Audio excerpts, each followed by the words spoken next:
Nanti saya perlihatkan contoh ngangkat PPTK, tapi tidak dengan tugas PPK, tapi tetap pengen kita minta bantukan untuk bantu-bantu kita. Ini kalau Bapak KPA memiliki kewenangan untuk ngangkat PPTK ya. KPA punya kewenangan. Ini kalau kita lihat, ini contoh pengangkatan PPTK dengan tugas PPK. Ditambahkan menimbangnya ini ya.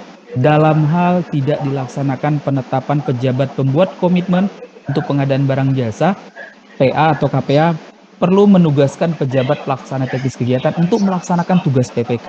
Dengan catatan tadi, PPTK-nya memenuhi kompetensi PPK. PPTK-nya memenuhi kompetensi PPK, atau paling sederhananya bersertifikat pengadaan barang jasa. Ini konsideran-konsiderannya standar lah ya, aturan-aturan yang sekarang. Nah ini kalau kita lihat secara peraturan kan tugas PPTK di Permendagri 77 seperti ini nih sekarang Pak. Mengendalikan dan melaporkan perkembangan pelaksanaan kegiatan. Di bawahnya ada 3 uraian. Menyiapkan dokumen dalam rangka pelaksanaan anggaran, ada 3 breakdown-nya ya, lanjutannya. Kemudian menyiapkan dokumen terkait dengan pengadaan barang jasa. Nah ini tidak ada penjelasan lebih lanjut nih, sehingga kita perlu uraikan lebih lanjut. Mau kita kasih tugas apa PPTK? Nah ini contoh Pak, ketika Bapak umpama sebagai KPA dikaruniai PPTK yang bersertifikat pengadaan barang jasa, berarti 13 tugasnya PPK bisa kita limpahkan. Kan PPK itu secara terkumpulnya dalam satu pasal ada 16 kewenangan. Nah ini ada 13 yang bisa kita limpahkan. Nyusun perencanaan, bahkan terkait dengan bahasan kita nih Pak, menetapkan spesifikasi teknis KAK. Jadi kalau Bapak jadi KPA, punya PPTK, PPTK-nya ternyata bersertifikat pengadaan barang jasa, maka yang tanda tangan spek teknis bisa PPTK. Cuman yang tidak dilimpahkan adalah terkait dengan tanda tangan kontraknya. Tanda tangan kontraknya tidak dilimpahkan. Nah, adapun tugas-tugas lain yang tidak boleh dilimpahkan, Bapak bisa tambahkan yang sifatnya membantu. Menyiapkan tim teknik, tim pendukung, tim ahli, menyiapkan. Ini kalau ngangkat PPTK dengan ditambahkan tugas PPK. Berbeda ketika Bapak ngangkat PPTK, tapi ternyata PPTK-nya Bapak tidak dikaruniai ya, tidak dikaruniai kompetensi pengadaan barang jasa. Nanti SK Bapak ya yang paling standar seperti tadi ya, dimunculkan 3 tugas ini. Tapi kalau Bapak rasakan Bapak masih perlu dia untuk bantu-bantu Bapak terkait dengan pelaksanaan pengadaan barang jasa, sementara tidak bisa kita limpahkan, ya tinggal kita munculkan kalimat membantu, membantu menyiapkan perencanaan, membantu nyusun rancangan kontrak, membantu menyusun dan menyiapkan penetapan HPS, jadi sebatas membantu saja. Kalau standar apa demikian, terus jangan kayak kami. Jadinya akan seperti itu Pak. Makanya Bapak Ibu SK pengangkatan PPTK itu bisa jadi antara satu orang dengan yang lain akan beda perlakuan, tergantung dia memenuhi kompetensi pengadaan atau tidak, dan tergantung Bapak mau melimpahkan atau tidak sebagai PA atau sebagai KPA. Seperti itu Bapak. Terima kasih. Siap. Nambiha. Siap. Jadi kalau tadi begitu banyak beban terangkat PPTK gitu ya, pentena naon gitu, apa yang didapat dari civil effect dia yang demikian mengampu kegiatan demikian banyak. Apalagi ke kabupaten Apalagi Masuk surga Pak. Itu ibadah, pahala, Masya Allah. Betul Pak, sepakat. Itu udah pendekatannya rahmatan lil alamin aja Pak, ibadah. Oh surga, ini bau surga. Kalau jadi menrapat menjelang Ramadan ya. Kalau ke sana sih pasti ya, kita kan PNS itu kan cenderung tidak bisa menolak gitu. Direkam tuh saya jumlah apa ya detail kalau itu saya bilang kan kita mungkin tidak hanya semata-mata apa namanya yang dikejar ke materi, bukan itu ya, ada civil effect mestinya bagi yang bersangkutan. Syukur-syukur ini aja apalah diskusikan gitu. aja sama Kasubag, Penghargaan misalnya ini kira-kira dapat selevel nggak? kenaikan Kalau pangkat asosiasi istimewa usah atau lagi. apalah yang Kan tadi asosiasi punya baru civil orang effect terhadap dapat karir mitra. seseorang gitu kan. Level Ini kan apa? tidak pernah sinkron. Atau PHRI Di malah sisi bisa lain, lebih ketika ada di permasalahan, subordinat kita. mereka lah yang Ini udah nggak tertuduh usah lagi utama gitu kan. ngesokan teuing gitu. Jadi Pokoknya nggak menutupi ada permak, apa bukan ya menghilangkan. punish and Kalaupun reward mau yang disampaikan sesuai hormat gitu. ke atas, Malah cenderung punishnya yang lebih langsung aja mengemuka kalau ternyata ada sesuatu yang salah. gitu. Nah ini Terus yang kan uploadnya ada minimal kasih. kekurang Tujuannya apa? adilan Secara mungkin ya teori dalam si kasih teh baca. bahasa Meskipun kenyataan ternyata humanitariannya kamu gitu, ini kok teman kejem terserah lah ya. banget gitu. Lu penting Kita orang minta sudah bertanggung jawab Bu Heni. meminta Ibu sudah bantuan ke upload. orang itu, kemudian Atau lebih mungkin ideal karena gitu, lalai kabur. atau Dan sebenarnya satu kan lain gampang hal, sekarang mah. Jadi dia penting upload terjebak ke pada Bu kasus. Heni Mungkin Kang Farun masih ingat baca bagaimana approval. ketika orang untuk Otomatis ikut naik ke Pak jadi Aga. tim pro itu kan Pak mending Aga telulus approval gitunya, juga. telulus daripada lulus liur gitu kan. Itu juga Teorinya pernah apalagi hinggap dengan di masuk yang Pak Denny itu, Pak Denny Pilgub itu yang baru hinggap kan. begitu, channel lulus mah riut, channel Kayak di orang. share di grup Nah ini kan ASN akhirnya di kesulitan kamari. kita mencari teman-teman yang Kadang-kadang namanya tuh tim grup pro atau ASN nya sekarang setara PPK padulinya rata-rata gitu tapi ya, tidak dengan naon jadi memang sertifikasi yang relatif mungkin lebih kompleks daripada ketika kami dulu mendapat L2 atau di gitu. SIKD aja itu di Nah share. ini kan perlu SIKD ada penyesuaian di share aja atau ke semuanya. reward yang sepatutnya lah, Otis minimal dong, civil Otis. effect bagi dia yang mengampu Gitu. kegiatan seperti kalau mereka Jafung setidaknya tadi angka kreditnya mungkin boleh dikatakan fantastis lah. Saya tidak tahu apakah ini berdampak Ada. atau misalnya Ada. terpikirkan dengan penyetaraan Enggak, Jafung ganti ini, itu, ganti akun. umumnya Ganti kan akun. rumpun Jafungnya Nah, masih soalnya konvensional ternyata gitu, tidak setiap saya cenderung upload progresif. kegiatan di luar kopi Itu Kang Farul. subscribe leungit. Iya, Jadi subscribe iya, saya iya, itu betul, sekarang betul. udah segmentednya tuh bahwa saya Kalau tuh apalagi kalau umpama tukang untuk nyambung-nyambungin kopi daerah-daerah dengan yang sudah apapun. berlaku single Nah sekarang salary, dibiarin. kayaknya Ya. susah ya saya untuk satu dua gitu. untuk menambahkan lagi Misalkan ngupload urusan komponen dinas aja ya. biaya-biaya tertentu ya, honorarium. Memang agak-agak susah. Memang kalau kita Nih lihat akunnya ini nih. di apa Perpres 3 ya 2020 Nih akunnya ini. seperti contoh PPTK masih ada tuh honorariumnya segala macam, masih Nah, memungkinkan. gitu saya tahu Tapi di aturan yang sekarang kan dengan penerapan yang sudah single salary memang agak timbang-timbang betul ya untuk kalkulasi penambahan. Paling kalau umpama mau diformulasikan ya ditambahkan formulasi analisa yang lebih dalam lagi terkait dengan beban kerja tadi ya. Kalau tidak ada ya dianggap tupoksi kan jadinya ya Mas ya. Misal Ya kayak kalau barusan ini kan civil effect gitu, civil effect terhadap iya. karirnya kan, itu kan tidak material ya sifatnya, bisa dirasakan nanti misalnya sesuai dengan perjanjiannya seolah-olah misalnya setahun kemudian Anda dapat kenaikan pangkat luar biasa atau apapun gitu kan, tidak material ya gitu. Belum dibuat ya Mas ya, umpama Iya, yang itu sukses jadi PPTK tidak ada temuan kemudian bisa langsung dapat ya nggak ada ya. Dan jangan kecewa gitu kasusnya nggak ada. Jadi saya begini, saya mencoba berbagi pengalaman ketika saya dulu di Dinas Perhubungan atau di Dinas LLAJ sebagai kepala seksi penyusunan program itu ya, sudah nyusun program dan sebagainya oleh teman-teman tim pro ya, saya sebut memang eranya masih tim pro. Itu setidaknya saya dalam kurun waktu 5 tahun di program itu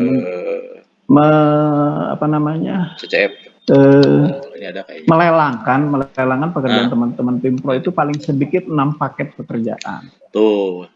6 paket pekerjaan selama hampir 5 tahun. Bahkan ada yang suatu saat satu tahun anggaran itu ada yang 9 sampai 12, termasuk yang di UPT Dinas Perhubungan gitu.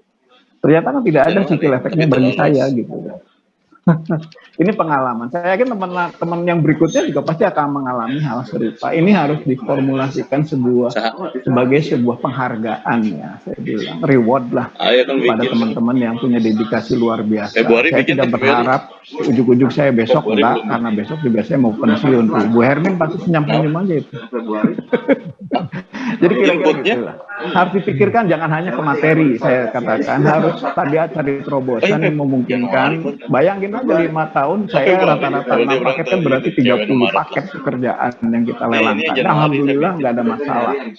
Termasuk yang paling fantastis itu adalah FS-nya Bandara Kertajati tahun 2001, 2002 gitu. Nih, aktivitasnya kan itu kayak orang gini. banyak yang menolak Bisa kenal. menjadi tim tapi nu ieu mah atau menjadi kalau saya panitia lelang di grup di Ya saya coba lalangkan, di ya yang saya yang alhamdulillah lama. lah kalau semuanya nawaitu baik kan insya Allah dicatat gitu ya Kang Fahrul. Tadi memang betul amalan sorga gitu ya intinya. Tapi kita ingin dong gitu loh.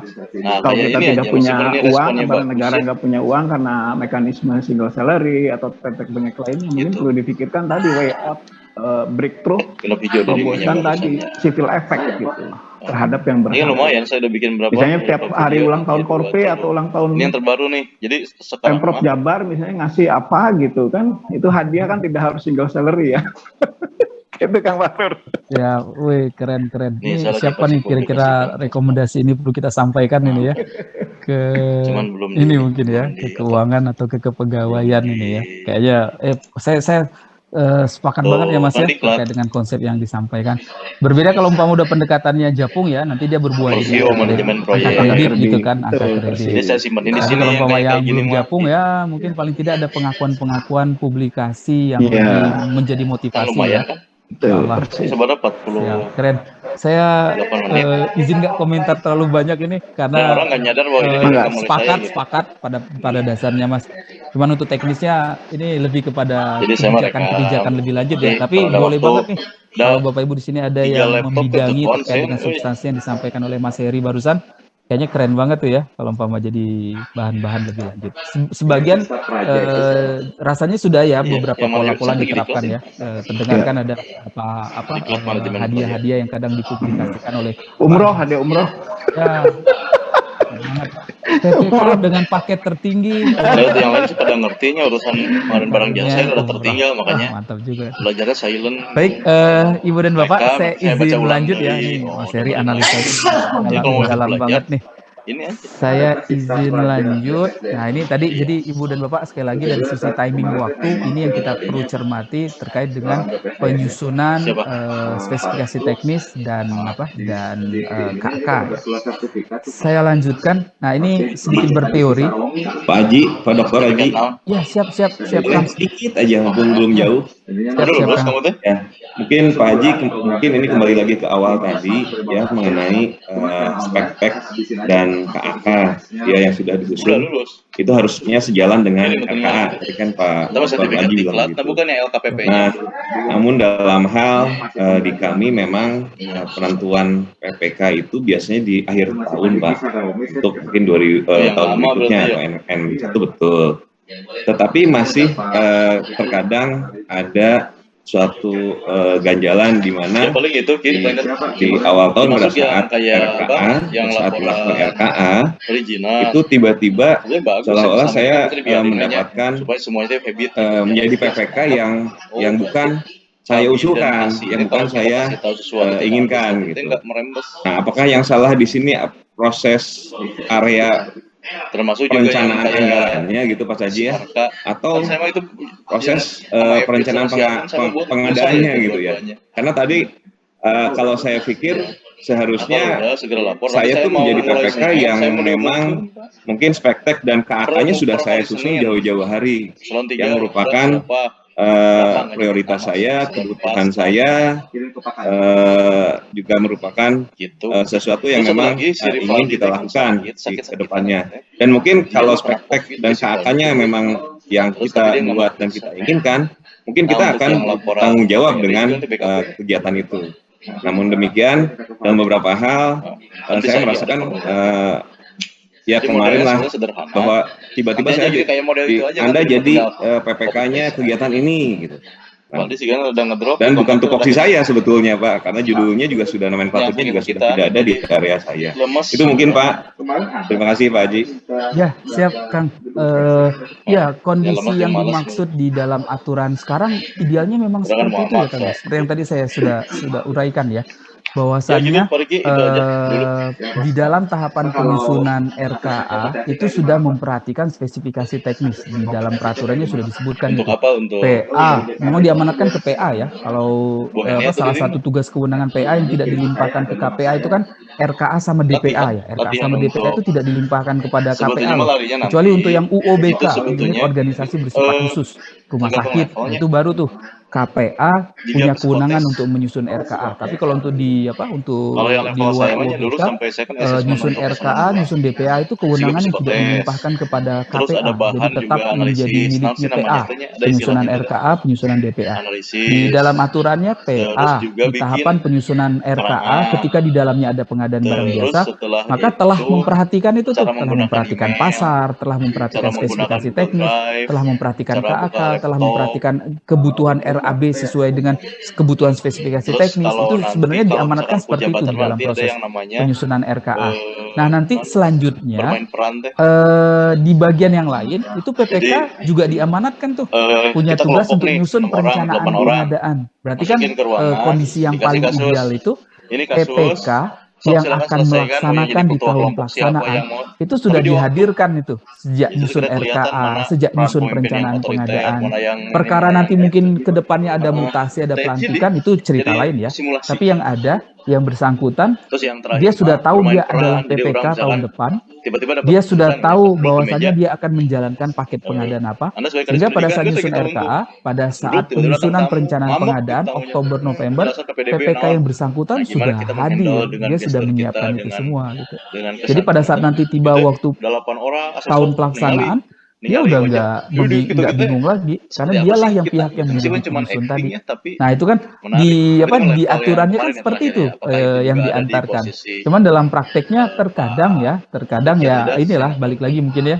Apakah pimpinan-pimpinan nih yang belum sinkron cara membaca peraturan tersebut, atau mungkin ada kebijakan-kebijakan yang lain ya.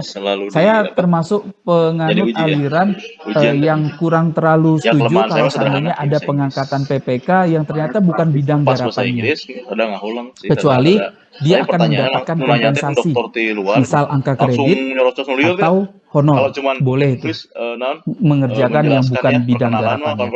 Tapi kalau umpama tidak ada angka kredit, tidak ada bidang garapan, maka serahkanlah masing-masing pihak sesuai dengan area kewenangannya. Terus gimana kalau seandainya umpama terjadi perubahan-perubahan ya, pelantikan, mutasi segala macam, ya itu beda lagi konteksnya ya.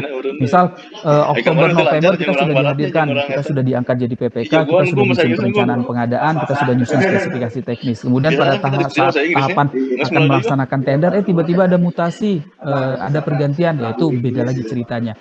Prinsipnya sih ketika ada pelantikan, ada mutasi, seseorang sedang mengemban satu tugas dan ternyata dia diganti dengan pihak lain, maka dia membuat berita acara serah terima kepada pejabat yang baru.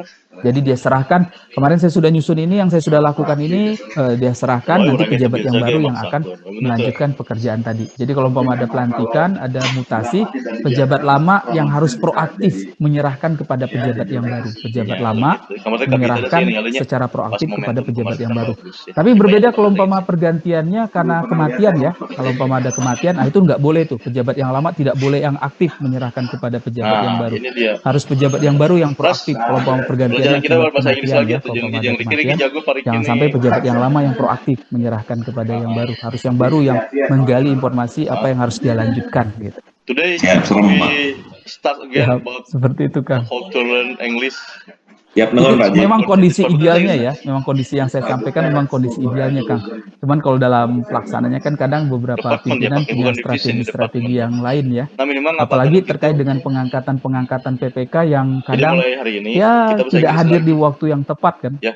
Ini kemarin saya diskusi ini kan kami lagi di Kendari ini sama KPK membahas beberapa isu juga. Termasuk itu yang dibahas itu. Salah satunya ketika seseorang itu diangkat melaksanakan tugas PPK tapi di timing waktu yang tidak tepat. Di timing waktu yang tidak tepat. Timing waktu yang tidak tepat itu tadi udah jadi dokumen perencanaannya baru diangkat jadi PPK, dia tidak tahu menahu tentang apa yang dia rencanakan, apa yang sudah direncanakan orang lain, apalagi yang direncanakan oleh orang lain tadi ada yang tidak optimal, ada yang salah. Nah, itu malah akhirnya mengganggu stabilitas. Jadi termasuk yang direkomendasikan idealnya yang merencanakan ini sudah dihadirkan lebih awal sehingga dia tahu hubungan dari awal sampai dengan akhirnya. Boleh dikomunikasikan sama pimpinan ya Kang, sama PA terkait dengan skema aturan yang sekarang seperti itu. Siap, Kang. Baik, Ibu dan Bapak, saya izin lanjutkan. Kita lihat dulu nih ya pendekatan-pendekatan secara teoritis tentang spesifikasi teknis. Cerita tentang spesifikasi teknis dari beberapa referensi teori ya. Spesifikasi teknis itu lebih kepada ini ya, bagaimana kita menyusun narasi-narasi, sajian-sajian karakteristik dari barang jasa yang mau kita adakan. Dia menjadi alat komunikasi, media untuk menceritakan tentang informasi, dan dia juga difungsikan sebagai pembanding. Ini dari beberapa teori ya, tapi yang cukup masyhur di supply chain management ini menceritakan tentang spesifikasi teknis. Pada saat kita menjadi user, maka kita akan menceritakan tentang apa karakteristik barang jasa yang kita butuhkan. Berarti dianggap sebagai media komunikasi. Kemudian disampaikanlah kepada pihak yang mencari penyedia atau si penyedia di pasaran, pelaku usaha, itu nanti akhirnya menjadi informasi yang spesifik bagi si penyedia. Oh, ini ternyata yang dibutuhkan user. Baru selanjutnya nanti mereka menyampaikan penawaran. Si pelaku usaha, si penyedia menyampaikan penawaran. Nah, ketika dia menyampaikan penawaran, maka spesifikasi yang dibuat tadi menjadi alat pembanding. Apakah yang ditawarkan oleh si penyedia sesuai tidak dengan apa yang telah kita tentukan. Ini sebenarnya kalau melihat teori ini kan terasa ya betapa pentingnya untuk membuat spesifikasi teknis itu baik, lengkap ya. Di beberapa tempat kadang PPK nggak rapi nih dalam bikin spesifikasi teknisnya. Apalagi ada beberapa PPK yang tidak ada goodwill ya untuk menyiapkan narasi-narasi spesifikasi teknis itu dengan sebaik-baiknya. Contoh saja ya, di beberapa kasus nih Bapak Ibu, di beberapa pengalaman saya ditugaskan di pengadaan-pengadaan, jadi saksi ahli di kasus-kasus pengadaan, masih dengan mudah ditemukan PPK itu kalau bikin spesifikasi pengadaan barang umpamanya, dia ketik ulang yang ada di brosur barang itu, bahasa Inggrisnya, susunan kalimatnya, narasinya, angka kuantitatifnya sama persis. Disebutkan tidak boleh nyebutin merek, dia hilangkan merek, tapi narasinya masih sama. Nah, itu kan contoh ya bagaimana hal penting di dalam pengadaan barang jasa tapi tidak disiapkan dengan baik. Memang sesekali memang kita dihadapkan dengan pengadaan barang jasa itu ada kalanya tidak sesuai dengan pengalaman, kompetensi kita ya. Itu tantangan tersendiri. Nanti kita lihat secara teori harusnya seperti apa tuh ketika kita berhadapan dengan pengadaan yang kita tidak familiar ya. Tapi tetap dalam pendekatan teori maupun dalam pendekatan peraturan, PPK itu harus mampu mengemas informasi atas karakteristik barang jasa yang dibutuhkan. Sebenarnya bukan hanya di pengadaan barang jasa pemerintah ya Ibu dan Bapak, di luar pengadaan barang jasa pemerintah juga kan berlaku seperti itu ya. Ibu dan Bapak ini aja umpamanya malam-malam lapar pengen nasi goreng, minta tolong orang beliin nasi goreng. Pasti kita nitip spek teknis kan? Jarang kan yang kecuali yang udah tahu banget orang tersebut tentang karakteristik kebutuhan kita atas nasi goreng tadi itu kayak gimana. Tapi kalau umpama yang mungkin berubah-berubah atau tidak mengetahui, pasti kita akan ungkapkan dengan jelas apa sebenarnya kebutuhan nasi goreng kita itu seperti apa. Nitip ya nasi goreng, clue-cluenya, telurnya diceplok, pakai acar timun, terus pedas, karetnya 2. Nah, kita sebutkan itu karakteristik kebutuhan kita. Itu contoh spesifikasi teknis itu. Terus kita lihat nggak banyak ternyata yang diuraikan pada saat kita pesan nasi goreng. Hanya critical point-nya saja kan. Jarang banget kan yang nitip nasi goreng dengan narasi yang detail, jarang banget. Nitip ya nasi goreng, angka kecukupan gizinya, nggak pernah ada yang sampai seperti itu ya. Nitip lah nasi goreng, berat masa kerupuk, nggak sampai ada yang sampai sedetail-detail seperti itu. Jadi ada beberapa strategi yang mesti kita cermati bagaimana melihat barang jasa yang kita adakan. Ini Bapak dan Ibu, saya persilakan sambil melihat teori ini sambil membayangkan ya, Bapak Ibu ada pengadaan apa nih? Barang kah? Konstruksi kah? Jasa lainnya kah? Ini kan beda-beda semua nih. Beda-beda semua karakteristiknya. Nanti kita coba simulasikan kira-kira Bapak Ibu ada pengadaan apa? Apa kira-kira yang menjadi penekanan pada saat kita menyajikan spesifikasi teknis tersebut. Tidak bisa dipukul rata, semuanya akan sama ya. Cuman teori-teori pendekatan-pendekatannya ini bisa kita jadikan dasar kita untuk membedah lebih lanjut. Oh, saya ada pengadaan cleaning service nih. Oh, berarti Tapi yang muji nggak mau speknya seperti ini. Saya mau ada pengadaan sewa kendaraan nih, akan seperti ini. Saya mau ada pekerjaan konstruksi nih, akan seperti ini. Nah, ini teori-teorinya mudah-mudahan bisa mengantarkan ide dan Bapak bagaimana menjadikan spesifikasi teknis itu sesuai dengan kebutuhan dan yang penting banget ya, tidak bertentangan dengan aturan, tidak diskriminatif, tidak menguntungkan pihak-pihak tertentu. Itu yang mesti kita jaga dalam pada saat penetapan spesifikasi teknis tadi. 10 bulan loh. Pak, punten Pak. Siap, Tanya siap, Bapak, Pak. bentar, Pak. Siap. Pak, yang kaitannya dengan spek yang Bapak barusan Pak, di mana apa namanya Iris Piaga mana fotonya? KPH atau PPK mulai dengan dibantu oleh PPK menyiapkan tahap spek. Dini. Ini makna bahwa saya yang suka mendengar aja bahwa dalam sebuah spek ada kuncian pakai seragam atau sehingga walaupun tadi Bapak mengatakan tidak boleh merugikan dan semacam itu. Pada saat kita ingin menggambarkan bahwa sebuah pekerjaan ini kita juga ingin memberikan yang terbaik tapi juga terbebas dari kuncian, gimana Pak tekniknya? Nah, ini kan bisa bahasa Inggris. Siap. Ya, mantap ini Pak. Ini memang tak bisa dipungkiri salah satu problematika urutan-urutan atas dalam penyusunan spek seperti itu ya Pak ya.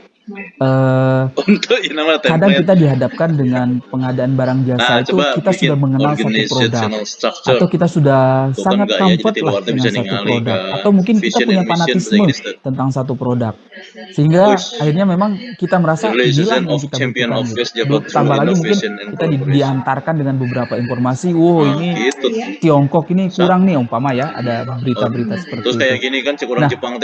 Sementara di dalam peraturannya kita diikat juga nih, dilarang diskriminatif, dilarang mengarah kepada penyedia merek tertentu. Ini kan dua hal yang sangat-sangat kontradiktif ini, sehingga kita perlu mengatur strategi bagaimana cara penyajiannya. Ketidakpahaman kita secara lengkap atas barang jasa yang mau diadakan ini menjadi pemberatnya ya. Berbeda ketika kita sudah punya gambaran-gambaran yang spesifik tentang barang yang mau kita adakan. Ini makanya nanti ada yang namanya prioritas penanganan. Jadi ketika kita ada pengadaan barang jasa yang kita tidak familiar, tidak terlalu tahu tentang mekanisme pasar, nilainya besar, beresiko, maka ada yang namanya prioritas penanganan. Prioritas penanganan itu salah satunya adalah tidak terlalu terburu-buru untuk menetapkan spesifikasi teknis, tapi lebih kepada mengoptimalkan analisa pasar. Jadi harus analisa pasar dulu, cari lebih dalam lagi mana area-area yang memang sebenarnya ini clue-nya dalam menyusun spesifikasi. Ini memang tantangan tersendiri ya dalam menyusun spesifikasi teknis. Kadang kita dihadapkan dengan beberapa fanatisme ya Pak ya. Kadang dihadapkan dengan beberapa fanatisme. Saya punya pengalaman beberapa kali dihadirkan di beberapa pengadaan alat kedokteran yang besar-besar ya Pak, di beberapa rumah sakit. Itu beberapa kali saya dihadapkan dengan cerita-cerita fanatisme atau keyakinan atas merek tertentu dan asal negara tertentu.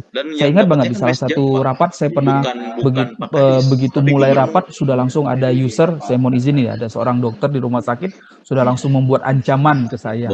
Awas ya, dari dulu saya pakai Jerman, awas kalau Tiongkok datang. Belum ngomong apa-apa, saya langsung diingatkan terkait dengan satu area kebutuhannya.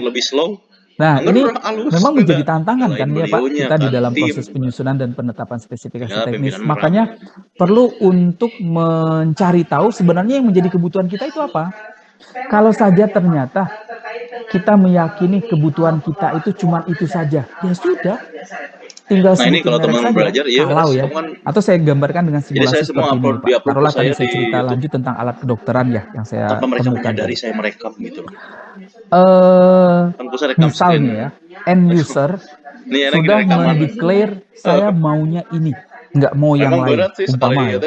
Nah, itu kan kita perlu gali juga kan, apakah end user sudah tahu bagaimana ketentuan pengadaan barang jasa ya.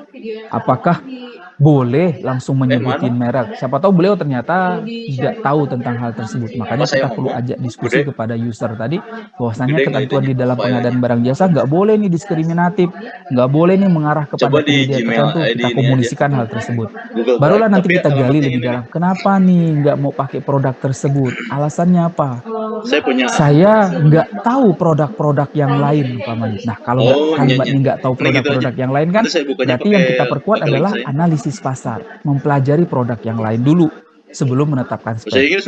Atau kata user menyatakan saya nggak mau ya pakai produk tersebut, murah di awal, tapi ujung-ujungnya Siapin nanti fotonya teh yang pakai repot di background pemeliharaan. bareng. Kalau saja user sudah menyatakan seperti itu, siap-siap nanti komunikasi Backgroundnya yang sama merah, Pokja, siapin sama fotonya teh pejabat background. pengadaan. Jadi Metode bikin di evaluasi HP yang akan gampang dipergunakan bukan sekedar metode Background evaluasi foto harga untuk terendah, di bukan piagam. sekedar metode evaluasi sistem gugur. Bisa jadi metode evaluasinya adalah menggunakan metode penilaian biaya selama umur ekonomis. Saya mah pakai Yang diperhatikan adalah total cost ownership-nya. Atau kata user, saya nggak mau pakai produk Tiongkok itu, dia oke pada saat barang datang. Tapi nanti kalau umpama ada kerusakan, itu bengkelnya susah, spare part-nya susah. Kalau tinggal seperti gitu, itu ini mah kejadiannya, pinter-pinter lah, ini berarti jadikanlah Saya mah dapat yang bengkel luar negeri dulu. Untuk COVID populasi pertama mah pakai yang luar negeri. ketersediaan spare part itu menjadi Cara ini komponen penilaian SEO pada saat untuk YouTube, evaluasi. SEO untuk Jadi intinya sih WordPress, memang perlu cicing di dikomunikasikan kamar, ya Pak, perlu ngoprek. dikomunikasikan apa yang sebenarnya Terus menjadi caranya substansi ngikutin kebutuhan ikut kita. kurung Kalau kan, saja umpama kan, kita kan. tidak mampu Asal mencermati kurung gitu. apa yang Nggak usah menjadi ikutin. kebutuhan kita tadi, Kalau udah ada pindah baiknya mungkin lagi, ini menghadirkan sudah, tahap ahli ini sudah, tahap untuk ini sudah. sama-sama Kalau udah menganalisa. sertifikat, Ini memang di dalam penyusunan spek ini Ibu dan rajin. Bapak, kekuatan atas Di kantor ini analisis kan udah lipat pasar, fasilitas, informasi pasar ini maksudnya sangat itu dominan kan. nih, Ah, iya. sangat-sangat dominan. Kita yang tidak terlalu Dari mengetahui pegawai informasi normal pasar YBS. ini Yang kadang penting itu adalah dihadapkan produk dengan dan ya tadi ya melayani pimpinan keterbatasan kita hanya pokoknya orang fanatisme tuh. kepada merek Gitu tertentu guys. ya, Makanya itu dari bisa kan saya jadi. suruh pelajarin Tambah lagi kadang PBJ walaupun ya. kita tahu ada produk lain tapi kita sudah merasa nyaman atas produk ini Bagus jago juga mah akhirnya bermanfaat. mempengaruhi. Misal kita yang sudah terbiasa Nah, pakai kamu buat handphone itu ya, Samsung ini ya, umpamanya, disiplin pegawai. disuruh ganti dengan yang lain, rasanya tak mudah itu Enggak, ternyata mengganti ya KB Samsung disiplin yang biasa kita pegawai. pakai dengan yang lain kan. Nah itu ada Ini juga sudah tuh pola-pola satu PP seperti itu. yang khusus disiplin Dimana kalau pegawai. seandainya umpama Jadi user clue-nya mah bersikuku adalah ya, user bilang terserahlah gimana saya caranya nggak ya. mau, Tapi saya setelah ini tetap kalau harus dia pakai jangan banyak. produk ini, Kamu saya nggak diramu nggak meyakini. slide-nya? Ini terkait Jadi dengan misalkan keselamatan overview yang pasien awal, ini umpamanya. Ya sudah, MS teh kalau memang naon, itu to the pertimbangannya, point aja dibuat silakan Tapi dimintakan kalau kepada make user tersebut recapture, untuk membuat tempelkeun, justifikasi hias, gitu kan. bahwasannya inilah yang Bisa paling kan? kita butuhkan, nggak bisa yang Terus, lain. Nanti kita nah anggap kalaupun ini nanti menjadi menurut bagian dirimu dari ada yang sistem perlu yang sudah dibuat ada. mekanisme, Dan beliau harus baca ikut memang bertanggung jawab mekanisme. bahwasannya saya butuh atas Contoh produk hukuman ini, ringan, nggak yang hukuman lain. ringan itu Sudah penyebabnya berarti karena kalau ternyata misalkan memang tidak masuk harus berapa merek kali. itu yang Terus kita setelah ini sebutkan, tinggal kita model gali nanti setelah ini apakah teh merek kumaha itu carana untuk banyak yang mengajukan hukuman menyediakan. ringan dari siapa Kalau dulu. ternyata cuma satu yang Buktinya apa, menyediakan, nanti tinggal keputusan tunjuk siapa. langsung saja. Tapi kalau umpama Jadi banyak cukup yang satu hukuman menyediakan, ringan mekanisme berarti kita kompetisikan, sedang, kita tenderkan, nah, tapi dengan penyebutan merek, nggak usah dengan penyebutan merek. iya di Nah itu teplok-teplok beberapa semua, tapi pendekatan ya Pak ya. Ini alur memang pikirnya. case-nya 5 mungkin genep slide beda-beda gitu. ya. Nanti Bapak juga mungkin Cuman boleh emang cerita ke rumitnya saya teh mau ada untuk pengadaan dalam satu apa, slide tapi seperti lengkap. apa. Coba kita Gitu. lihat, kita gali kira-kira Seperti clue yang kayak bisa kita sorrynya antarkan kemarin untuk yang melihat Pak Kadis spesifikasi minta, tersebut seharusnya di bagian yang mana nih. Ini kan yang mesti kita yang beliau gali lebih minta dalam lagi apa namanya? terkait dengan kebutuhan-kebutuhan kita tadi. Sementara Oh, seperti itu enggak Pak, di dia. ada yang belum terbahas kah? Atau belum nyambung dengan maksud Bapak? Saya coba Beliau tambahkan minta yang barangkali. tentang pemulihan Cukup, Pak. ekonomi. Terima Sekalian kasih. Pak Riki, Oke, siap Bapak. mana ke Pak Riki belumnya? Oke. Tentang pemulihan ekonomi. Baik, Ibu dan Bapak, sekali lagi, jadi berarti spesifikasi teknis ini kan teknis kita ya, teknik kita bagaimana menggambarkan, Tuh selaras. membuat narasi tentang karakteristik barang jasa yang mau kita adakan tadi. Kalau kita lihat ini,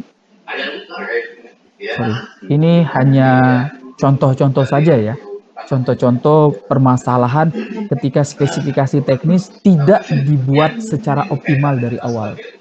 Operasi yang bisa terhenti, barang yang cepat rusak, tidak dapat dipergunakan, atau mengandung material-material yang berbahaya, mesin yang tidak bekerja secara sempurna, atau mungkin bisa jadi kita repot sendiri dalam pengelolaan barang tersebut di gudang. Karena kita tidak pandai ngatur spesifikasi teknis, jadi aja tadi spesifikasi volume ya, jadi aja barang tadi dikumpulkan satu sekaligus di dalam ruangan, bisa jadi. Atau Nah kita kan tidak cerita Pak mendapatkan Kadis mah ini saya fasilitas-fasilitas terjemahin dalam layanan 2 purna slide aja. jual, layanan-layanan Nih. service center, karena kita tidak dari awal Kita telah terjemahin gini aja. menentukan bahwasannya karakteristiknya, umpama kita Jadi butuh cerita Pak Kadis after itu mimpi. sales-nya umpamanya. Nah ini BJB itu menjadi hub pentingnya utama untuk untuk meracik dengan tepat penerbangan. pada saat tahapan perencanaan Terlepas apa juga pan produksi masih sebenarnya ada, tapi tidak menjadi spesifikasi prioritas yang karena kita itu kan butuhkan beda atas barang tujuan. jasa yang mau kita adakan Nah, tadi. flow-nya Nah adalah ini BJB Bapak dan terbang ke Ibu, Bandara Nusa Wiru, bagian-bagian yang Jet mesti kita Pangandaran. perkuat ini ya pada saat membuat Jadi spesifikasi, pada saat menghindari beberapa permasalahan. dari BJB Permasalahan-permasalahan itu lain turun, juga muncul ya, pasti baik misal akhirnya domestik barang ataupun tidak kepakai, internasional. kemudian ternyata nanti Nah, agak pilihannya sulit adalah betul bermain di untuk wilayah metropolitan melakukan Cirebon. Dalam pemeliharaannya, artian Ciayu itu Majakuning. lebih rinci Atau lagi juga masih di diberikan bagian-bagian seperti ini. insentif penerbangan Baru. ke Bandara Nusa Wiru. Ya, siap Mas. Terkait dengan itu apa namanya ya saya nyebutnya untuk menentukan spesifikasi teknis itu ada syarat tambahan karena tadi kita mencoba membatasi atau melarang bukan merek kemudian apa namanya menghindari diskriminasi gitu. Tadi yang disinggung oleh Pak Idam itu terkait dengan penyusunan spesifikasi sampai kemudian bahkan metode lelangnya atau apapun dirancang gitu ya. Apakah nanti tadi salah satu yang disebut adalah memberikan jasa pemeliharaan atau self-service ya. Kalau kita nanti itu menjadikan kriteria terhadap barang itu, saya sering merasa khawatir gitu. Sering merasa khawatir panitia untuk menyusun spek itu apakah nanti ini tidak disebut mengada-ada, kemudian nambah-nambahin informasi yang sebenarnya nggak perlu, bahwa itu pasti mengarah ke merek ini loh. Ya, taruh kata mobil Toyota, after service-nya setidaknya di satu kota itu sekian service maintenance sekian unit gitu, apa-apalah gitu yang mudah, cepat dan sebagainya. Itu yang biasanya kita khawatir ketika nyusun spek itu. Bahkan di anggota tim juga kan sering terjadi perdebatan, wah jangan ini nambah-nambah aturan gitu. Kita nanti kena audit lah gitu. Itu kekhawatiran itu kan manusiawi ya. Jangan sampai tadi kita seolah-olah melebih-lebihkan sesuatu yang sebetulnya ya kita mungkin tahu dilarang atau apalah gitu. Supaya itu sih sumir untuk menyebut sesuatu merek itu sebenarnya ini mengarah ke tertentu. Nah itu gimana nih Pak dosen? Siap. Ya Mas. Ini gitu. Iya, memang kekuatan utama dalam menyusun spesifikasi teknis itu balik lagi kepada analisis pasar ya. Makanya yang jadi PPK itu kan tidak boleh kurang piknik yang jadi PPK itu. Jadi yang jadi PPK itu harus cukupkan kepiknikannya gitu ya. Pikniknya itu berarti melakukan analisa pasar. Melakukan analisa pasar itu membuat kita punya kekuatan-kekuatan terkait dengan informasi yang beredar di pasaran sehingga nanti bisa jadi justifikasi kita. Market analisis, spend analisis itu kekuatan-kekuatan utama lah pada saat menyusun perencanaan, menyusun spesifikasi menjadi dasar kita ya. Misal saja ketika kita dihadapkan dengan pengadaan dan ternyata memang kebutuhan kita itu ya sepanjang memang di pasaran tersedia dan itu menjadi kebutuhan kita sebenarnya boleh-boleh saja. Cuman yang dikatakan kebutuhan ini yang kadang beti ya dengan keinginan ya, itu yang mungkin agak jadi tantangan juga. Ada kalanya kebutuhan itu dia bersanding tipis dengan keinginan ya. Ini yang perlu kita pikirkan apakah ini menjadi kebutuhan atau sebatas keinginan saja. Enak banget kalau kita berhadapan dengan pengadaan barang jasa yang karakteristiknya sudah dikecualikan. Misal contoh ya barusan kayak pengadaan kendaraan. Saya kalau ada pengadaan kendaraan, saya lebih setuju pengadaan kendaraan itu masuk kelompok pengadaan yang dikecualikan. Jadi kita nggak usah susah-susah lagi untuk untuk tender gitu ya. Udah kalau memang kita udah tahu di tempat kita ada dealer ini, umpama taruhlah ya kita perlu Innova umpamanya. Kemudian kebutuhan kita memang pas dengan kebutuhan Innova. Ya sudah tinggal berbelanja saja ke dealer ini Innova yang mau kita beli. Karena apa?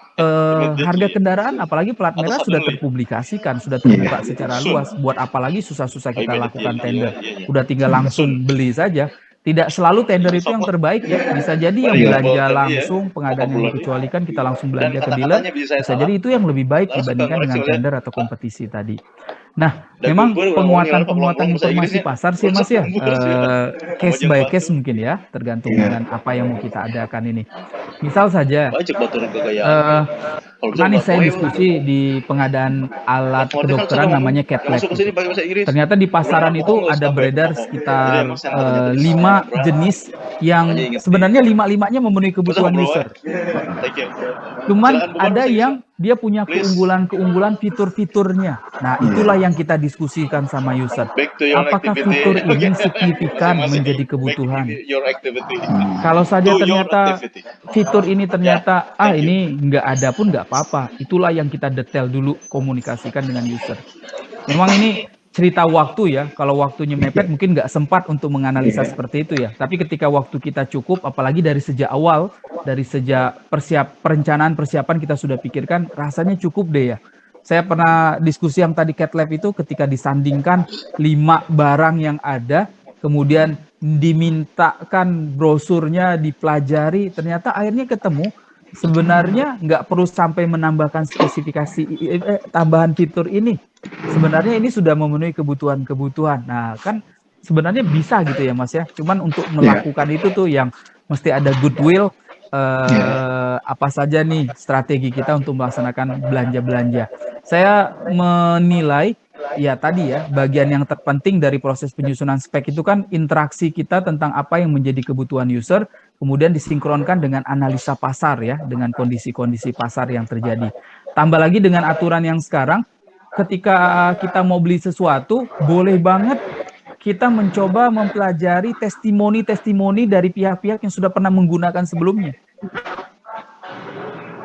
Misal, saya nggak mau pakai alat kedokteran itu. Saya sudah melakukan wawancara testimoni ke beberapa pihak populasi yang sudah pernah menggunakan. Ternyata ada keluhan ini, ada keluhan ini, ada keluhan ini. Nah, sudah. Jangan sampai hilang data tersebut. Simpan, rekam, jadikan alat bukti. Kenapa sampai kita tidak menggunakan karakteristik spek seperti itu gitu. Bisa juga tuh. Boleh banget. Yang penting ikhtiar prosesnya ya yang kita perkuat. Kang Fahrur, ini apakah nanti ini yang kita selalu khawatirkan ya para penyusun spek nih, tim penyusun spek ini tadi jangan nanti suatu saat disebut wah ini nambah-nambah ini aturannya gitu kriteria sebuah produk itu, karena pasti kamu di-adjust atau dihakimi seolah-olah dia sudah menunjukkan pada merek tertentu, mengarahkan pada merek tertentu. Ini kan yang kita khawatirkan. Nah, apakah itu tidak masuk kriteria atau kelompok tadi? Yang ini nambah-nambahin aja persyaratan katanya gitu kan. Itu kan harus sebetulnya sih yang selalu muncul di di diskusi-diskusi ketika kita menyusun spek. Saya cerita pengalaman beberapa kasus yang saya jadi saksi ahli ya Mas ya, terkait dengan dinamika spesifikasi teknik. Ranking teratas PPK itu gampang dituduh diskriminatif di dalam membuat spek ketika di dalam spesifikasinya itu, ini yang pertama ya, ranking teratas ketika speknya itu sudah memunculkan karakteristik yang sama persis dengan satu produk. Misal alat berat, ternyata narasi speknya itu pakai bahasa Inggris yang susunan kalimatnya itu sama dengan brosur satu produk. Pas dilihat angka kuantitatifnya sama juga. Sama. Nah, itu ranking teratas itu. Beberapa kasus-kasus yang masuk ke area hukum pidana ya, yang akhirnya dinyatakanlah PPK tersebut diskriminatif mengarah kepada penyedia tertentu. Itu yang ranking teratas. Ranking yang kedua yang saya lihat terkait dengan penggunaan teknologi yang dikuasai oleh pihak-pihak tertentu. Misal ada pengadaan IPAL ya, ada pengadaan IPAL. Ternyata dia pakai metodologi ini gitu. Padahal sebenarnya ternyata kalau IPAL ini pakai metode yang lain itu juga bisa. Cuman begitu pakai metode ini, cuman geng itu saja yang bisa menyediakan. Padahal begitu dilihat dan dimintain pendapat beberapa ahli yang paham tentang IPAL, pakai metode yang lain juga bisa sama terpenuhi fungsinya. Nah, jadi yang kedua Mas, ranking yang sering menjadi tuduhan PPK itu diskriminatif terkait dengan penggunaan metodologi yang menguntungkan kelompok-kelompok tertentu. Kemudian yang ketiga yang saya lihat beberapa kasus yang mengangkat masalah terkait dengan spesifikasi teknis, justru malah spesifikasi teknis yang terlalu umum. Yang terlalu umum sehingga akhirnya membuka mau jelek mau bagus ini bisa ikut paket ini, itu juga malah berbahaya ya. Makanya memang yang jadi PPK harus cukupkan waktu nih ya untuk melakukan analisa-analisa, apalagi kalau umpama tidak didampingi ahli ya. Enak itu sebenarnya kayak PPK konstruksi kita dibantu oleh konsultan perancang, pengawas. Iya, kita tinggal review, tinggal pelajari, tinggal tanya-tanya. Tapi untuk pengadaan-pengadaan tertentu, ada kalanya kita punya keterbatasan ya, sehingga untuk menguraikannya sendirian jadi agak-agak sulit itu kadang di bagian-bagian tersebut. Jadi Mas, memang ketika kita tambahkan syarat ini, akankah berpotensi diskriminatif? Dilihat dulu ya, mesti dilihat dulu di pasaran seperti apa. sekali lagi paling asik itu kalau kita punya pihak yang paham tentang yang barang jasa yang mau diadakan, itu paling enak itu. Kita bisa tuliskan dalam notulen kita bagaimana ahli tersebut berpendapat tentang karakteristik barang jasa yang mau kita adakan tadi. Kita punya penguatan di situ. Ya, Kang Fahrud ada tambahan nih, punten saat baik Kang Heri. Ini saat berhadapan dengan katakanlah untuk UMKM Pak sampai 15 miliar itu katakannya diberikan kesempatan itu. Kita ada sebuah kondisi di mana satu sisi bahwa kita ingin mendapatkan yang terbaik Pak, dan kalau analisa pasarnya banyak yang unggul tapi juga berhadapan dengan kita ingin mengutamakan produk dalam negeri misalnya. Bagaimana kita kira menyingkapinya Pak? Kondisi-kondisi itu. Oke, siap Pak. Seru nih. Pertama nih kita lihat dulu ya Pak ya. Sebagaimana yang kita ketahui dengan hadirnya Perpres 12 2021 sekarang, paket untuk usaha kecil itu sampai dengan 15 miliar. Sampai dengan 15 miliar. Jadi kalau kita ada pengadaan nilainya tidak lebih dari 15 miliar, maka kita peruntukkan bagi usaha kecil. Tapi lihat dulu apakah karakteristik barang jasa tersebut dapat dipenuhi oleh usaha kecil. Misal kemarin nih Pak, saya dihubungi oleh Kabupaten Supiori ya, Papua. Beliau mau ada pengadaan kapal dengan nilai 4 miliar kalau saya tidak salah kemarin. Terus mereka menyatakan paket tersebut adalah paket usaha kecil. Saya bilang, udah analisa pasar belum? Apa iya dok kapal itu usaha kecil? Pemilik galangan kapal itu usaha kecil, kata saya. Analisa pasar dulu, ambil 2, 3, 4, kalau bisa lebih. Coba petakan dulu. Siapa sih pemilik galangan kapal, dok kapal, pembuatan kapal seperti itu? Apakah mereka usaha kecil? Kalau ternyata di pasaran mereka bukan usaha kecil, ya sudah, berarti kita berhadapan dengan pengadaan barang jasa, walaupun nilainya tak lebih dari 15 miliar, tapi pengadaan tadi tetap terbuka untuk yang non kecil. Bapak ada pengadaan sepeda motor 15 unit umpama 150 juta, 10 unit 150 juta. Nilai cuma 150 juta. Apakah kita akan nyatakan usaha kecil pengadaan sepeda motor 150 juta? Tidak kan? Dealer itu cenderungnya mereka bukan usaha kecil. Berarti ketika kita sudah lakukan analisa pasar dan ternyata penyediaannya memang bukan usaha kecil, ya sudah. Berarti paket kita tadi memang terbuka untuk yang non kecil, walaupun nilainya tidak lebih dari 15 miliar. Nah itu terkait dengan kecil dan non kecil ya Pak ya. Kemudian substansi yang kedua yang Bapak singgung tadi terkait dengan penggunaan produksi dalam negerinya. Ini sekarang lagi koar-koar banget ini ya, luar biasa nih gencar-gencarnya Kepala LKPP, Kementerian Perindustrian, Menko Investasi, segala macam ya. Ini lagi semangat-semangatnya, ayo pengadaan barang jasa pemerintah, optimalkan produksi dalam negeri, optimalkan produksi dalam negeri. Tugas PA, tugas KPA, tugas PPK. Pada saat musim RKA, ada pengadaan barang jasa, maka diperintahkan dulu untuk masuk ke websitenya Menteri Perindustrian. Di websitenya TKDN. Yang mau kita adakan ini sudah ada belum di dalam negeri? Dengan cara melihat nilai TKDN plus nilai BMP ya, bobot manfaat perusahaan. Kalau ternyata di website Kementerian Perindustrian tersebut ternyata sudah ditemukan nih, ada di dalam negeri yang nilai TKDN plus BMP-nya lebih dari 40%, maka PA, KPA menyatakan wajib pengadaan barang jasa ini menggunakan produksi dalam negeri. Tapi tentunya dengan karakteristik spesifikasi yang memang memenuhi kebutuhan kita ya. Kalau saja ternyata ada Pak di dalam negeri lebih dari 40%, tapi kan di situ kita ada informasi spesifikasinya. Kalau ternyata spesifikasinya ternyata tidak memenuhi kebutuhan kita, ya apa boleh buat, artinya memang di dalam negeri belum tersedia.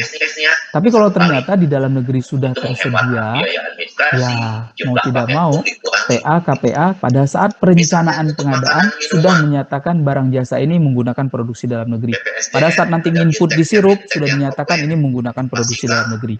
Sesekali memang kadang dipengaruhi selera ya Pak ya. Tapi memang sekarang luar biasa nih saya lihat semangat-semangat penggunaan produksi dalam negeri ya. Misal contoh nih Pak ya, ada satu pertanyaan kemarin di salah satu seminar membahas tentang produksi dalam negeri. Ada salah satu pertanyaan dari peserta, narasumbernya dari Kementerian Perindustrian. Pak, kami mau mengadakan alat kedokteran ini. Ini ada, kami lihat produk ini di dalam negeri, tapi nggak terlalu oke ini Pak speknya. Masih bagusan yang dari, dia bilang Jerman pada saat itu. Masih bagusan yang dari Jerman. Mungkin kita bisa rehat dulu ya Pak. Boleh nggak kita nggak pakai produksi dalam negeri? Penjelasan dari tim PDN ya, tim PDN Kapus PDN di Kementerian Perindustrian, dia menyampaikan sudah dikaji betul bahwasanya memang tidak sesuai dengan kebutuhan tuh yang dalam negeri.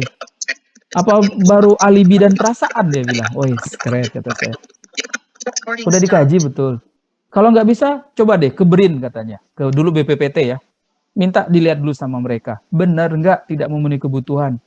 Jangan-jangan itu hanya sekedar selera-selera saja, dia bilang. Sampai sebegitunya itu semangat peraturan sekarang untuk mengoptimalkan penggunaan produksi dalam negeri.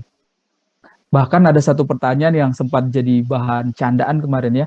Ada yang bilang, Pak, kayaknya orang dari sektor kesehatan ya, Pak, itu jarum yang di dalam negeri itu pasien sering ngeluh sakit loh Pak, dibandingkan jarum yang luar negeri katanya. Jarum yang dalam negeri sama jarum yang di luar negeri, katanya jarum yang dalam negeri itu pasien itu sering sakit. Terus saya mendengar lah gimana pembelaan orang-orang ini ya, tim pendukung PDN ini. Sakit itu kan sesekali relatif, dia bilang. Waduh, kata saya, ini udah kelihatan banget nih mau bela-bela ini. Terus Bapak Ibu coba pikirkan, pilih mana? Hanya sakit di beberapa orang-orang tertentu atas jarum, dibandingkan dengan Bapak Ibu membuka peluang usaha tenaga kerja dalam negeri dari pabrik jarum yang ada di dalam negeri.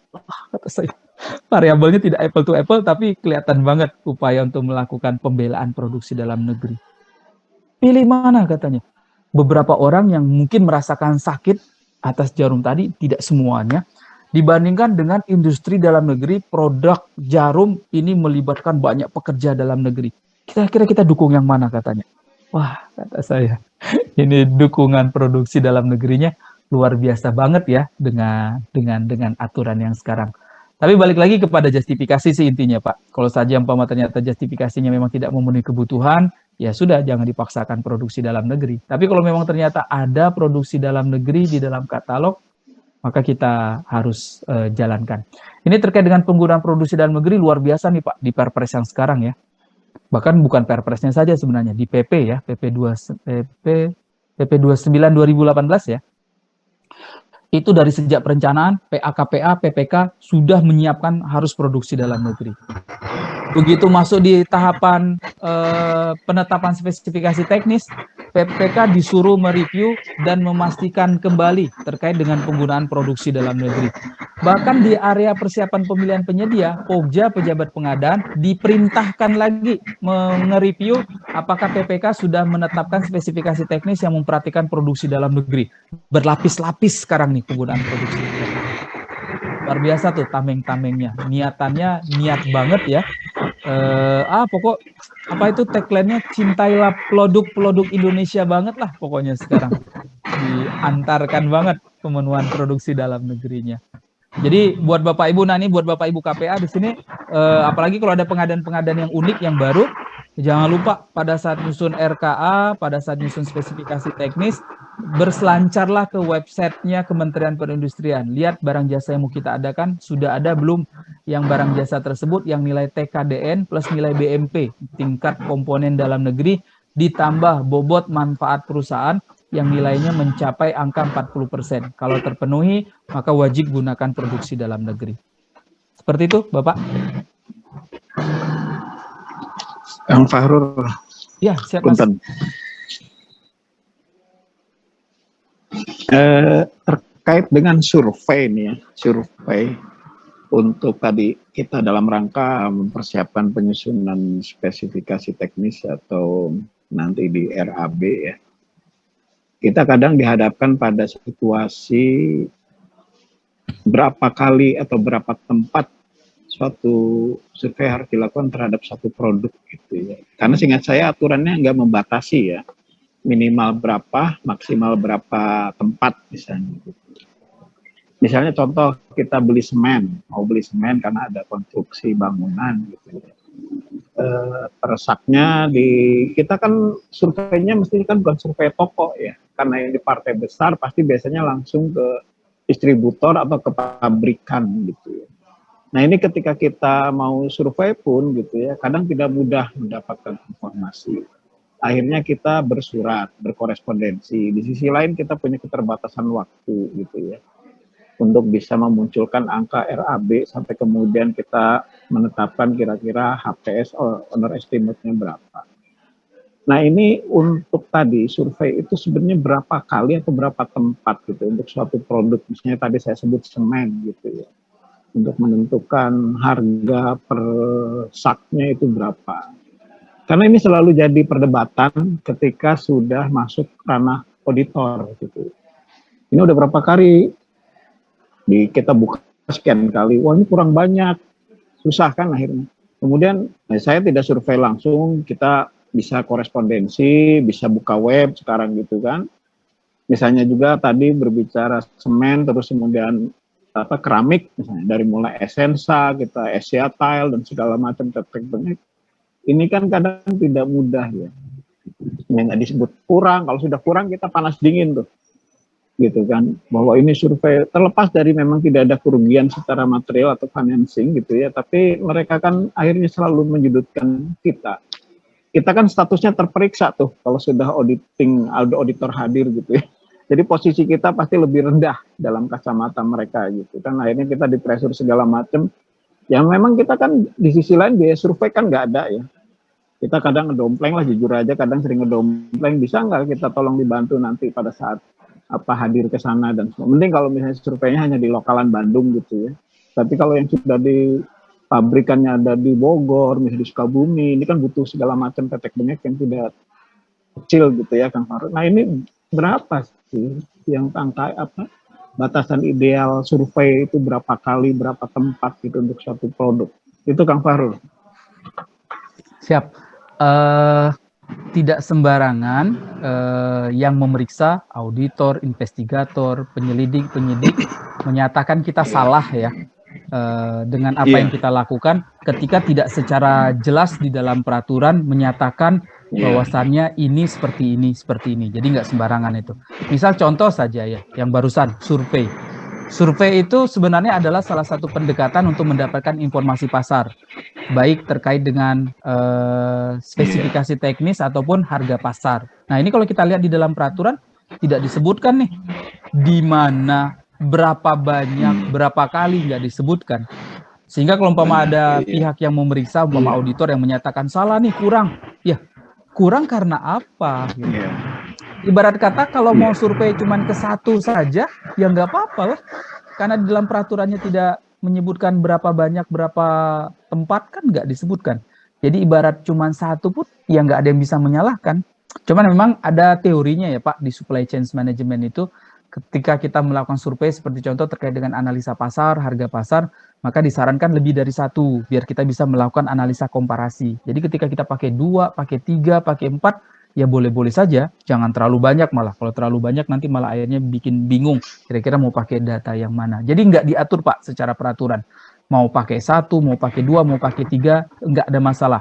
Yang penting kita dapatkan berdasarkan sumber yang dapat dipertanggungjawabkan dan karakteristiknya itu sesuai gitu. Misal umpama contoh kayak mengadakan tadi umpama dicontohkan semen ya.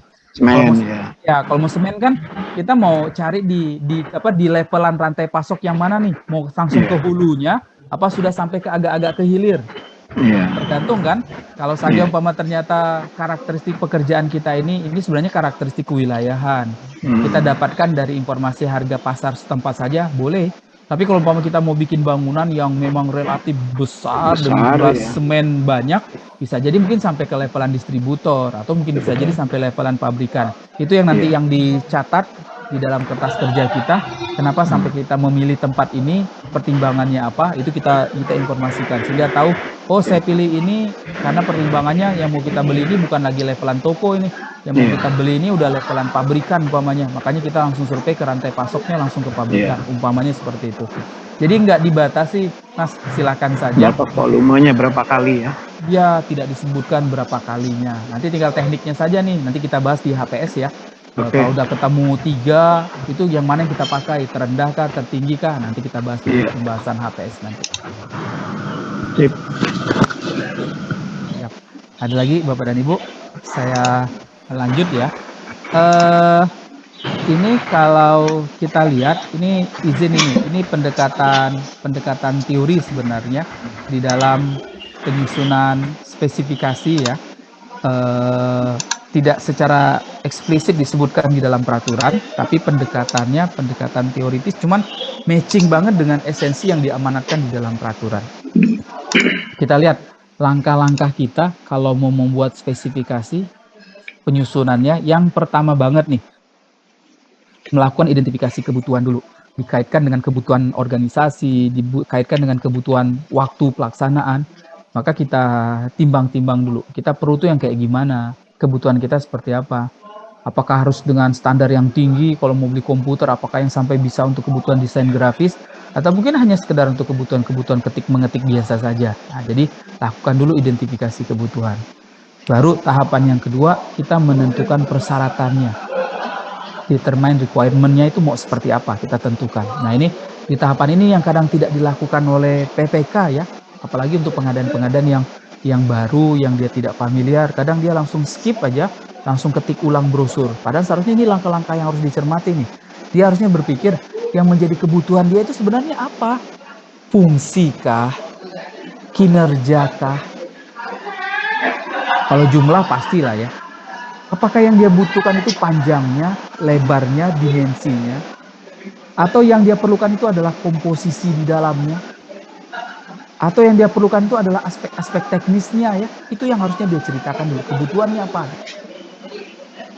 Misal butuh forklift ya? Butuh forklift. Forklift yang kayak gimana? Bisa ngangkat berapa ton?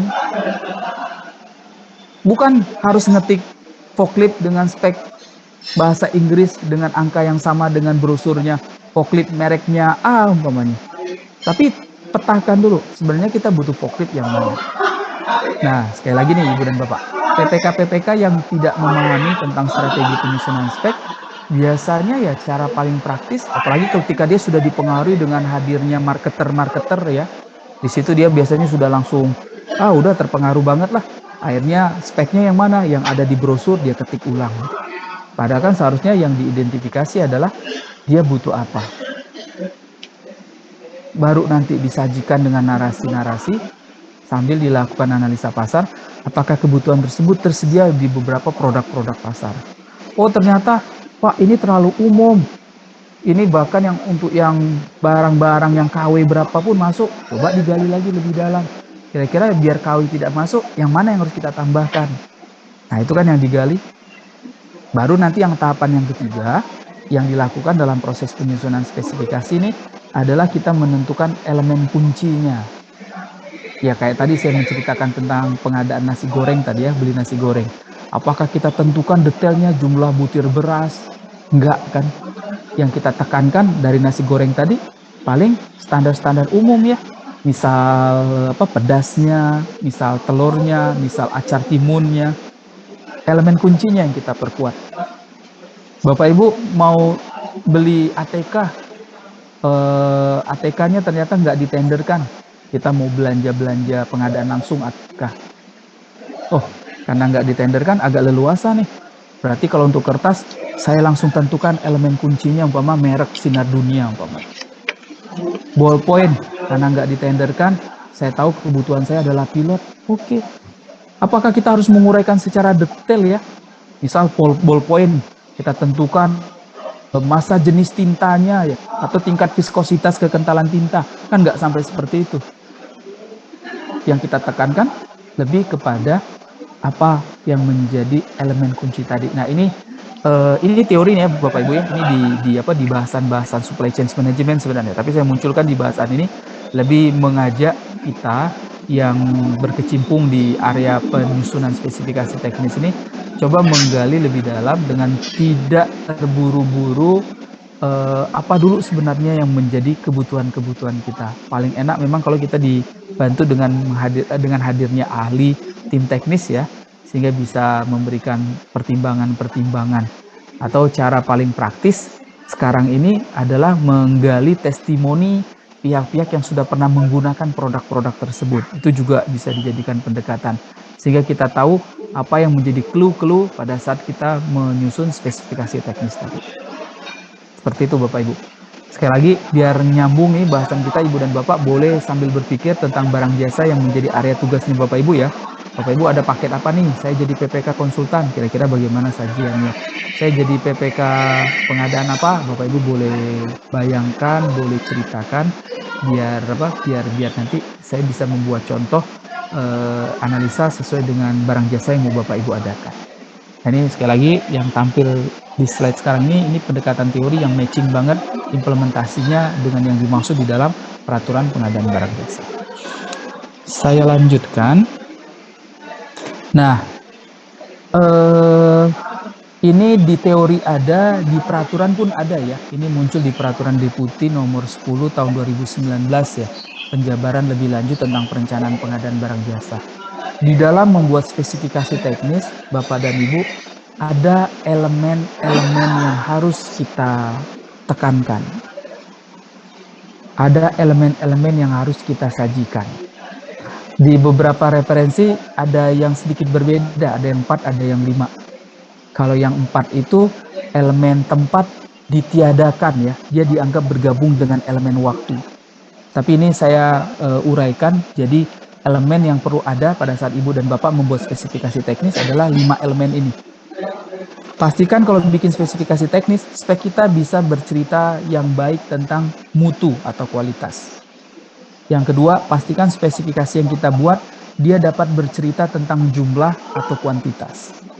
Yang ketiga, pastikan spek kita cerita tentang waktu, pastikan spek kita cerita tentang tempat. Yang keempat, pastikan spek kita cerita tentang tingkat layanan. Jadi kalau Bapak dan Ibu bikin spek, sangat direkomendasikan sesuai dengan teori, sesuai dengan peraturan, pastikan 5 elemen ini tersajikan semuanya. Di beberapa tempat kadang PPK hanya fokus di jumlah saja, hanya fokus di tempat, hanya fokus di mutu saja, itu pun kadang tidak terlalu jelas ya. Tidak menceritakan tentang tempat seperti apa, waktu seperti apa. Padahal kalau kita membuat spesifikasi, elemennya ya 5 ini yang paling kita butuhkan. Kita bahas satu persatu ya. Ini mungkin agak panjang di bahasan ini. Elemen yang pertama dari spesifikasi teknis itu adalah elemen mutu atau kualitas. Elemen mutu ini menjadi kunci utama sebenarnya ya, tentang yang menjadi kebutuhan kita ya.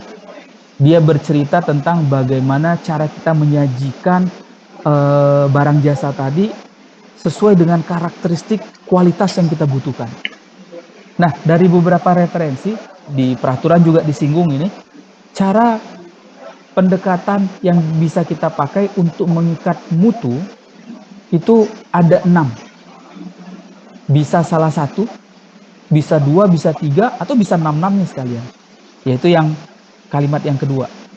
Merek, standarisasi, sampel, teknis, komposisi, fungsi, dan kinerja.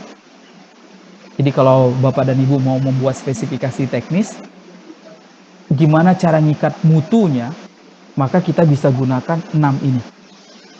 Merek, standarisasi, sampel, teknis, komposisi, fungsi, dan kinerja. Bisa salah satu, tapi jarang.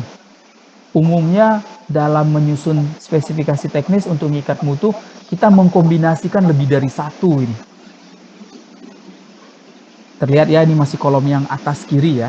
Kolom atas kiri, elemen mutu yang dijadikan pendekatan ada 6 nih. Merek, standarisasi, sampel, teknis, komposisi, fungsi, dan kinerja. Beda barang, beda jasa, akan beda juga nih pendekatan yang akan kita pergunakan untuk mengikat mutu. Bisa jadi akan berbeda-beda.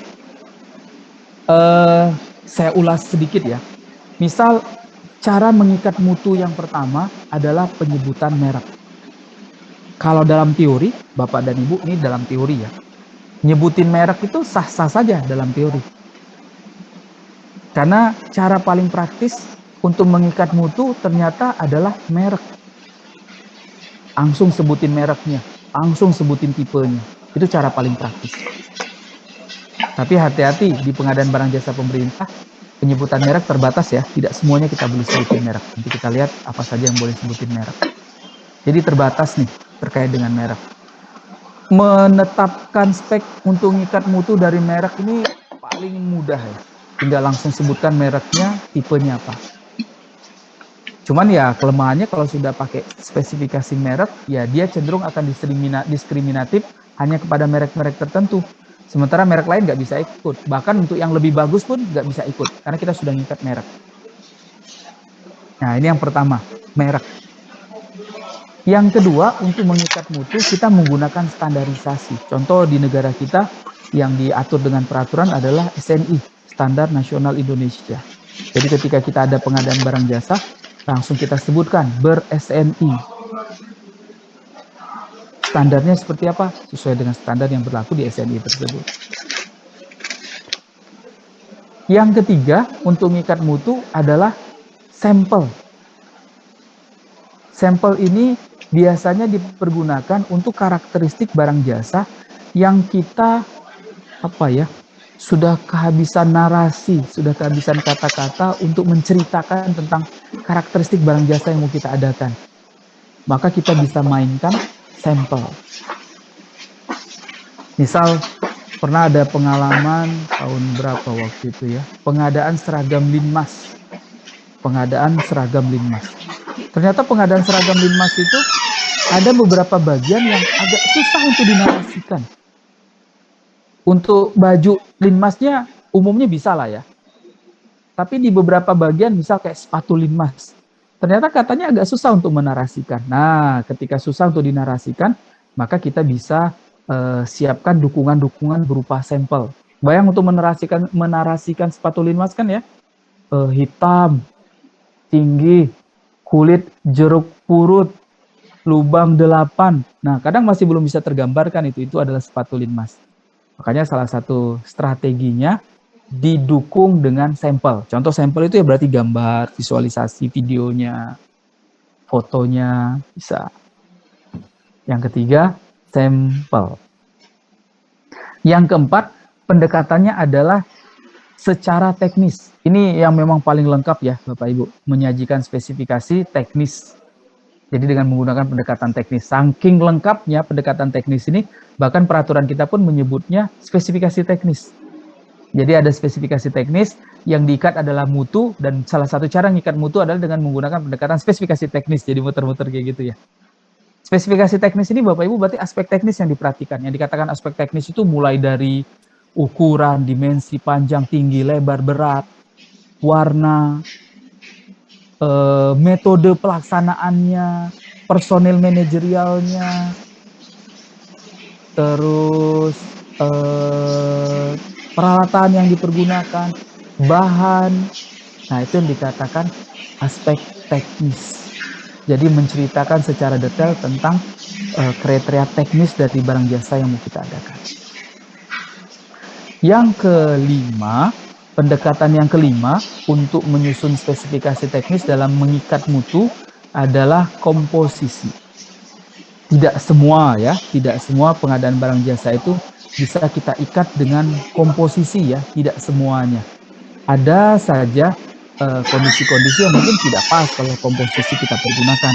Contoh yang paling pas menggunakan spesifikasi ikat komposisi ini kayak pengadaan obat umpamanya ya.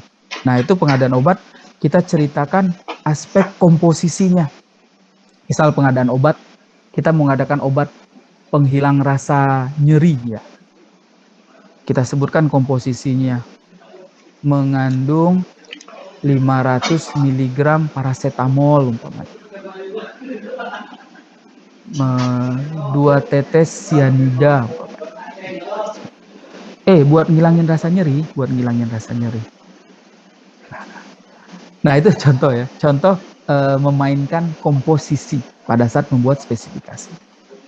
Yang keenam, pendekatan untuk mengikat mutu yang keenam adalah menggunakan pendekatan fungsi dan kinerja.